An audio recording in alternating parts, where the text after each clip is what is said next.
Hello everyone, কেমন আছেন সবাই? আমি সিথি। আশা করি সবাই খুব ভালো আছেন। আজকে আমি যাচ্ছিলাম আমার বাবার বাড়িতে।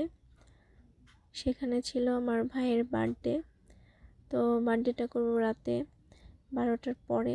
তো সেই জন্য আমি দুপুরবেলা চলে গেলাম। আমার কিছু টুকিটাকি বাজার করার ছিল, সেই বাজারগুলো করে তারপর বাড়িতে যাব। বাড়িতে যাওয়ার পর আমার মামাতো বোনরাও চলে আসবে আমার ভাইকে সারপ্রাইজ দেওয়ার জন্য। তো আমি প্রথমে গিয়েছিলাম একটা কেকের দোকানে। ওইখানে আমি কিছু কেক দেখলাম, তারপর আমার এটা ভালো লেগেছে, তাই আমি এই কেকটা নিয়ে সোজা চলে গিয়েছিলাম মুরগির দোকানে।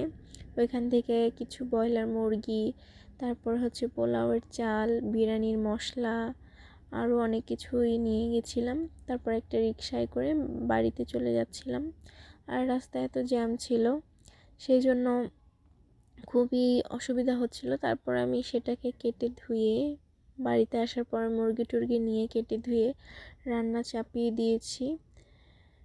তারপরেই তো বলতে বলতে কিন্তু আমার বিরিয়ানি রান্না অনেকটাই হয়ে গেছে। যেহেতু আমরা অনেকে মিলেই খাবো, সেজন্য একটু বড় হাঁড়িতেই নিয়েছিলাম রান্না করার জন্য। আর এটা আমি সেদিন রান্না করছিলাম চুলায়, আমাদের বাড়ির চুলাতে।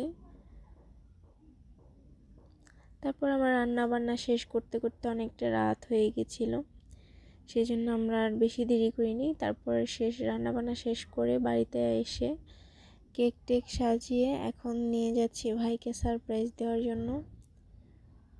তারপর এই তো মামাতো বোন, আমার ননদ, ভাগ্নে সবাই ছিল।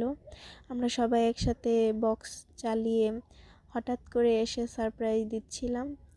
এই তো তারপরে সেও সারপ্রাইজ পেয়ে খুব খুশি।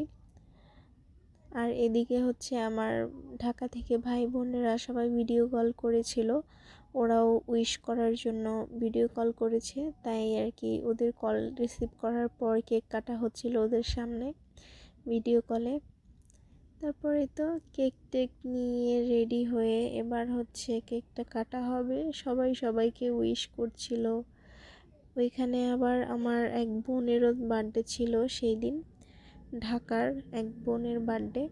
তো আমরা ওই বোনকেও উইশ করতেছিলাম, বার্থডে উইশ। তারপরে তো বলতে বলতে এবার কেক কাটা শুরু হয়ে যাবে। আমি ঝাড়বাতিটা ধরিয়ে দিলাম। এবার ভাই মাকে ডাকছিল কেক কাটার জন্য একসাথে। তারপর মা গেল, তারপর কেকটা কাটা হচ্ছে।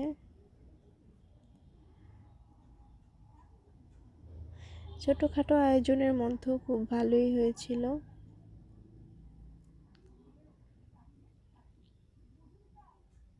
তারপর মা আবার ধান দুব্বু নিয়ে গেছে ওকে আশীর্বাদ করার জন্য। আর এদিকে ভাই আমাদের সবাইকে কেক খাওয়ানোর জন্য তাড়াহুড়া করছিল। এবং আমি খাওয়া দাওয়া শেষ করে এবার আমাদের রাতের খাবারের জন্য রেডি হয়ে গেছি। কেকটা খাওয়া শেষ করতে না করতেই সবার জন্য আমি খাবার বেড়ে নিচ্ছিলাম। আর এদিকে কেক কেটে রেখে দিয়েছিলাম।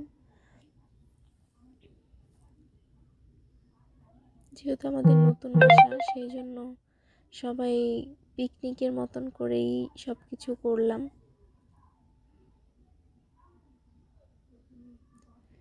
তারপরে তো সবার জন্য ডাইনিং টেবিলে খাবার বেড়ে দেওয়া হয়েছে।